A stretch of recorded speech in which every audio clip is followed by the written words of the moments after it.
Olha, a Vulcabras é uma ação que está caindo praticamente 30% nesse ano. Claro, a gente sabe que as small caps, ou seja, as empresas menos líquidas e de menor capitalização de mercado em comparação com as grandonas e as médias empresas da Bolsa de Valores, elas estão caindo muito. Muito por quê? Porque o Ibovespa está num momento de correção, em que principalmente o estrangeiro está vendendo e o institucional, como eu mostrei em outro vídeo. Mas afora esse fator conjuntural, a empresa em si deixou de ser boa? Lembrando que em qualquer momento de grande queda no preço, a gente precisa ver se é um fator interno ou externo à empresa, ou se é uma conjunção desses dois fatores, para tentar identificar se a empresa permanece com os seus fundamentos ou eles pioraram ou se perderam. Essa é a avaliação fundamentalista. E a ideia aqui é pensar, bom, a Vulcabras entregou um retorno excepcional nos últimos anos. Você vai notar aqui, você pode pegar essa informação no Investidor 10, a rentabilidade nos últimos 5 anos foi espetacular, 166%. Isso representou 21% ao ano. E nos últimos 10 anos, 24%. Portanto, trata-se de uma companhia que pelo menos nos últimos 5 e 10 anos entregou mais de 20% ao ano, o que é fora do comum. Isso decorreu do fato da reestruturação da empresa, que passou a ser uma empresa focada exclusivamente em artigos esportivos. Então hoje a Vulcabras, ela é basicamente Olímpicos, que é a marca mais vendida em calçados esportivos no país, Under Armour, que é uma licença que ela tem dos Estados Unidos, e a Mizuno, uma licença da empresa japonesa. Essas três marcas compõem hoje o core business, ou seja, o negócio principal da Vulcabras. E aí, uma possível perda de fundamento seria a perda de posição competitiva dessas marcas no Brasil. Ou então, um momento em que as pessoas pararam de comprar tênis esportivos. Tudo isso pode acabar acontecendo. Ou então, as pessoas deslocando seu consumo dessas marcas, e aí seria a perda de posição competitiva, para Adidas e Nike. A Nike vem sofrendo muito nesses últimos anos. E aí? Bom, algo que a gente precisa lembrar é o seguinte. A Vulcabras no ano passado, e eu comentei aqui, ela acabou reduzindo seu payout, tanto de dinheiro que ela estava distribuindo para o sócio, e reduziu para 1%. Ela fez uma distribuição excepcional para aproveitar aquela janela de tempo ali 2025, por isso esse dividend yield elevado, mas esse dividend yield vai cair assim, absurdamente. E o mercado está, obviamente, precificando isso, porque você muda a expectativa de renda para o bolso do acionista. Então, as ações vão cair por conta disso também. BR Partners, mesma situação. Então, essa aqui é uma ação que eu tenho na minha carteira, mas eu tenho ciência de que ela deixou de ser uma ação de dividendo. É isso que eu quero te falar. E passou a ser uma empresa que vai remunerar o seu sócio através de recompra. Inevitavelmente. Isso já está acontecendo. Vou até pegar aqui esse fato relevante, né, que é um novo programa de recompra de ações, em que a empresa pretende recomprar, olha só, até 13,56% das ações em circulação. Cara, você já viu um programa de recompra tão alto assim? Eu não me lembro de ter visto. Isso só comprova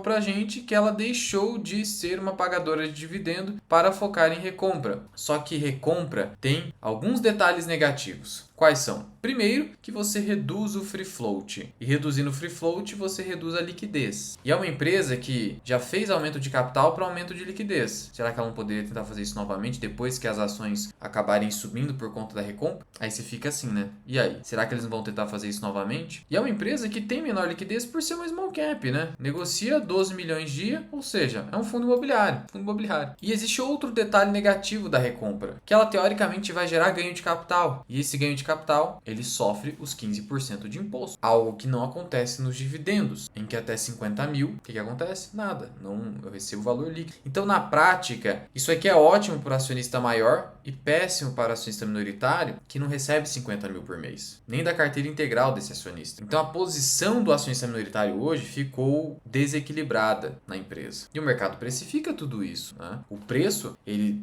tende a refletir todos os riscos e todas as informações disponíveis. Tende, não necessariamente isso acontece. Como dizia Yogi Berra, na teoria, prática e teoria são a mesma coisa. Na prática, não. Então, é isso que a gente precisa considerar aqui. Pelo efeito clientela das ações pagadoras de dividendos, agora, né, eu não tenho mais o dividendo, eu acabo me evadindo da ação. E existe outro detalhe negativo, sim, que é o fato de que a empresa tem um programa de stock option. O mais recente aqui, ó, acabou gerando uma integralização de quase 5 milhões de reais no capital social. E isso gera diluição a favor dos acionistas mais relevantes, da diretoria.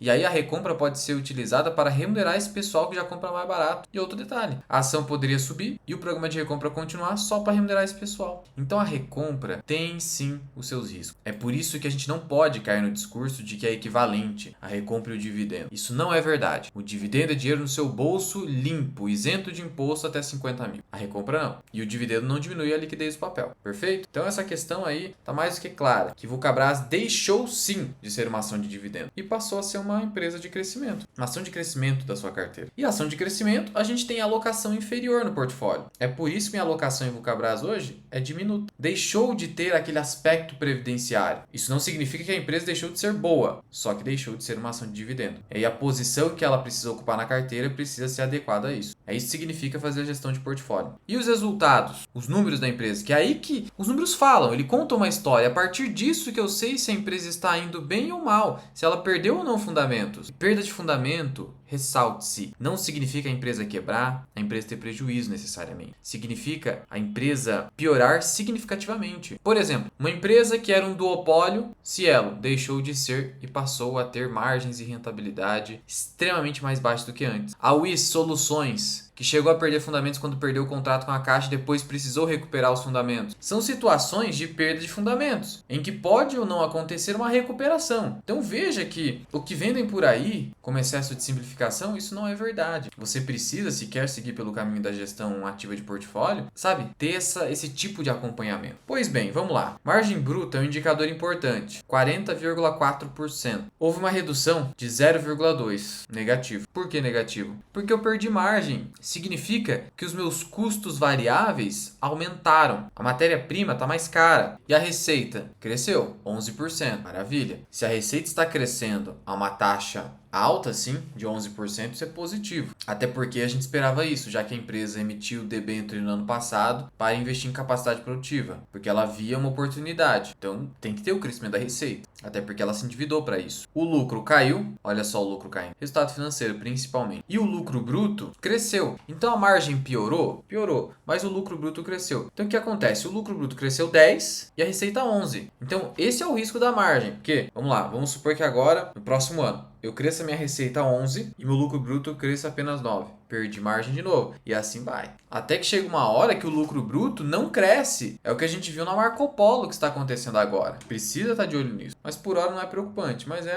algo levemente negativo. E o EBITDA, que é uma aproximação da geração de caixa operacional da empresa. No semestre, alcançou 365 milhões, alta de 10%. Então assim, as margens pioraram um pouquinho, mas o EBITDA e o lucro bruto cresceram 10%. Então, tá tudo certo. Tá tudo certo. Só que o lucro aí teve queda por conta da despesa financeira. E aí fica a dúvida, será que a empresa, depois de conseguir reduzir esse endividamento e essa despesa financeira, ela vai voltar a pagar mais dividendos? Não há nenhum indicativo nesse sentido. Na verdade, esse programa de recompra aí excepcional, de mais de 13% do capital social, ou melhor dizendo, das ações de circulação, isso mostra pra gente que a intenção é ter payout baixo com possibilidade de altas recompras. É isso. E vale ressaltar que o stock option acaba diluindo e essa diluição gera uma cotação menor. Então a queda pode ser um pouco disso também. Então o fato da empresa ter parado de pagar bons dividendos, a queda no lucro líquido por conta das despesas financeiras, o cenário macro que está difícil, tudo isso vai se refletindo no preço, nas expectativas. Então assim, sabemos que a receita cresceu, o lucro bruto também, mas com uma margem menor. O SG&A, né, que são as despesas gerais administrativas, elas cresceram 8,4%, o que é positivo, porque ficou abaixo da receita líquida. Assim, houve uma diluição desse aumento de despesas. Teve contratação de pessoal, então isso já era esperado. O endividamento foi para isso também. E o EBITDA cresceu aí, o recorrente, 10,4%. Só que a margem líquida caiu fortemente. E aqui é basicamente despesa financeira. E vale ressaltar o seguinte, o fato da margem bruta ter caído um pouquinho pode sinalizar concorrência, tá? Porque estaria a empresa vendendo a um preço um pouquinho mais baixo. E essa concorrência está se caracterizando. Olha o que disse aqui a companhia. A receita continuou crescendo, mesmo diante de um ambiente desafiador de varejo, caracterizado pela manutenção de uma concorrência acirrada nos canais físico e digital. Quando a economia está indo mal, que é o que está acontecendo hoje no Brasil, só não vê quem não quer, as empresas brigam por preço. Então essa guerra de preços ela é típica do varejo. Ela é típica do varejo. É claro que aqui a gente está falando de um varejo diferenciado, onde na verdade há um misto de indústria e varejo, já que a empresa faz tudo aqui. A operação é completamente verticalizada. Então aqui é indústria e varejo de calçados esportivos. E tá havendo uma briga de preços, guerra de preços. E aí a empresa tem que segurar para não perder posição competitiva na marca. A marca não pode virar commodity. Até por isso que a empresa gasta muito com marketing. Olha os insumos aqui que eu falei. Cresceram. A guerra no Oriente Médio afetando os custos, tudo aquilo que você já sabe. E aqui está, ó, despesas com propaganda e marketing. Os investimentos em propaganda e marketing somaram 52 milhões, um acréscimo de 5,4%. Então essas despesas vão crescendo.